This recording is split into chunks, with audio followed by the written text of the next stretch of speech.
Welcome to the Film Club. You can call me Fritz, and today we will be discussing Generation War, which is a mini-series of 3 films that are each around 90 minutes long.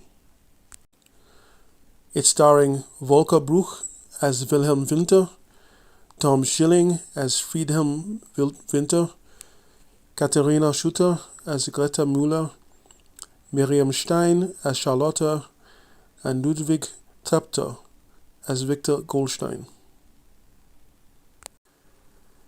The first film starts around June of 1941, and if you're familiar with World War II history, then you would know that it is set during the height of the power of the Nazi Germany, and just around the activation of Operation Barbarossa, a military campaign that is initially only intended to capture Ukraine and to beat the Russians back into Russia proper.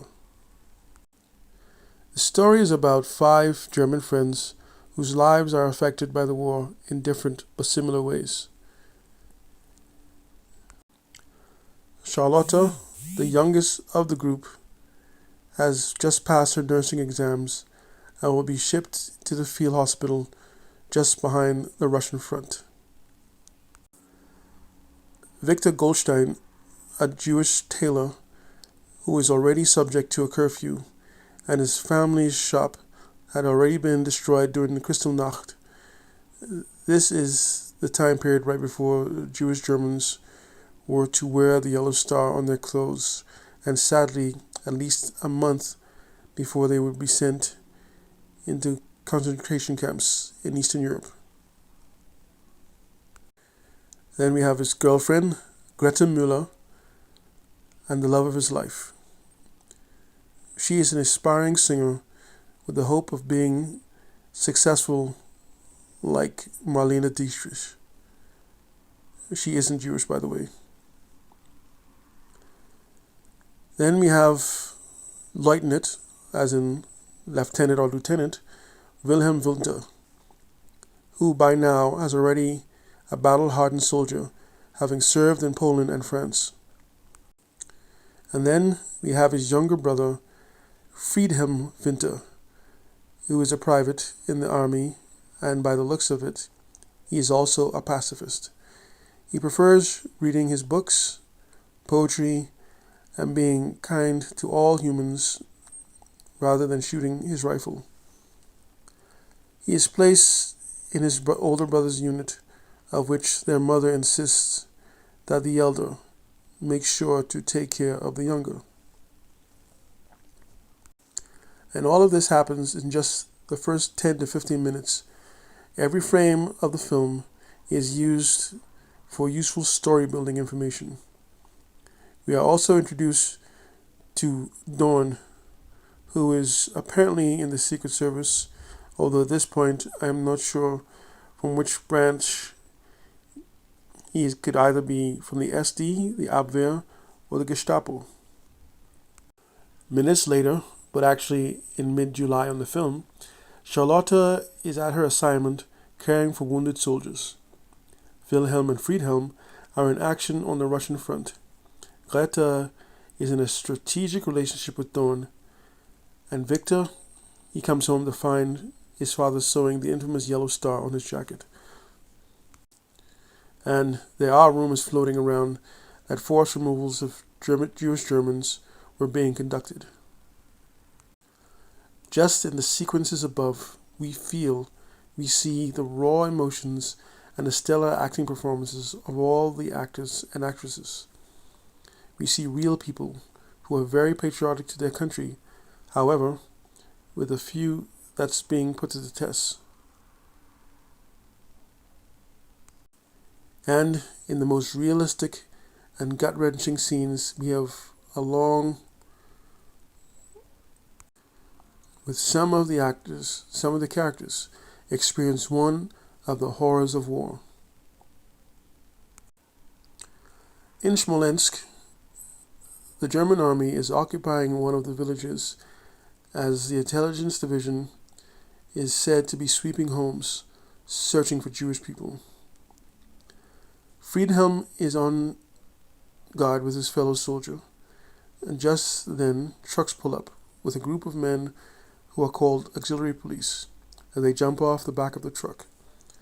They are wearing civilian clothing and wearing an armband that looks to be the colors of the flag of Ukraine.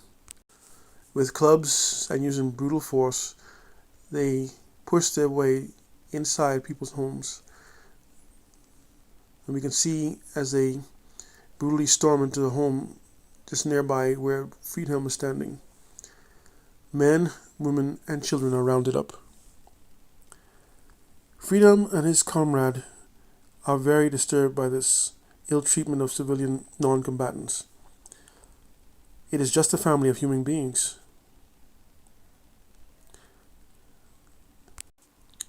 As that family is being taken to the trucks, a little girl walks up to Friedhelm, but is picked up by a large man, who is a member of the auxiliary police. Friedhelm orders the man to stop and to put the little girl down. But up comes the German major, who is in charge of the roundups.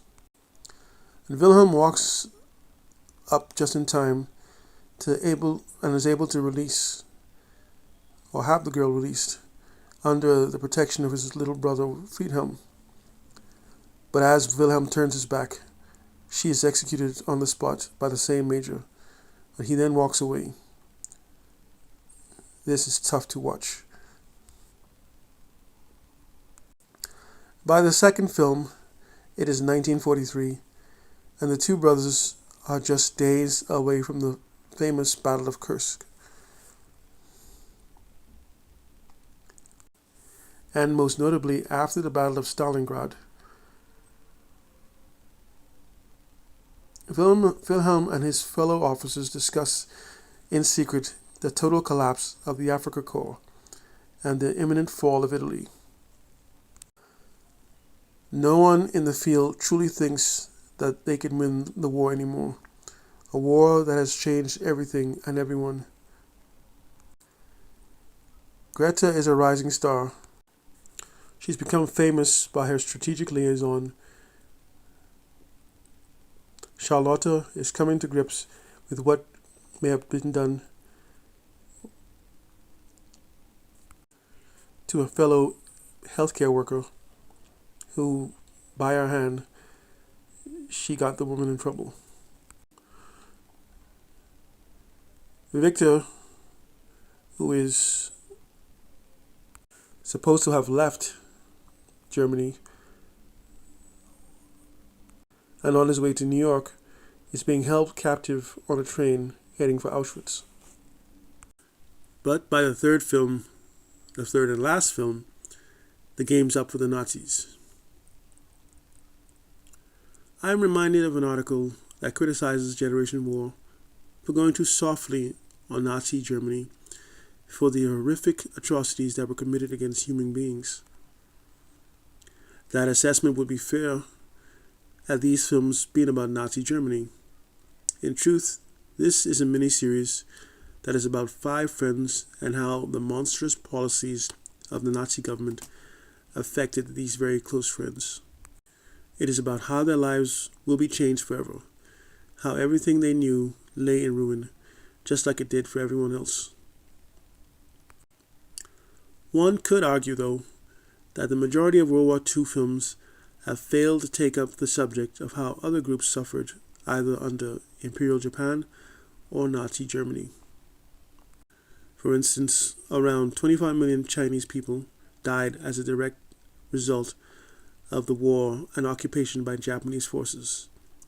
Terrible experiments were conducted on them, such as placing a dog's head on a human body and putting a human body head on a dog's body to see if they would live.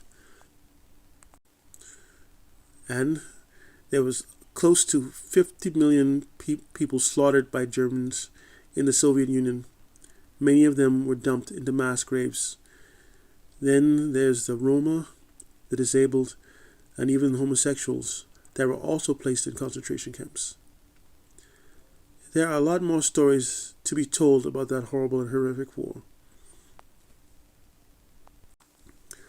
We recommend this mini-series because of its compelling story about how 5 friends who were naive and taken in by the propaganda of the Nazi government, and how reality had different ideas. Watch it because of the sheer spectacle of the entertainment that it is, and then you can decide what you can take from it. This has been the Film Club, talking about the miniseries Generation War. If you like this video and want to see more videos like this, subscribe to this channel and activate the notification bell to receive updates to your device. This was the Film Club on innFahr 2.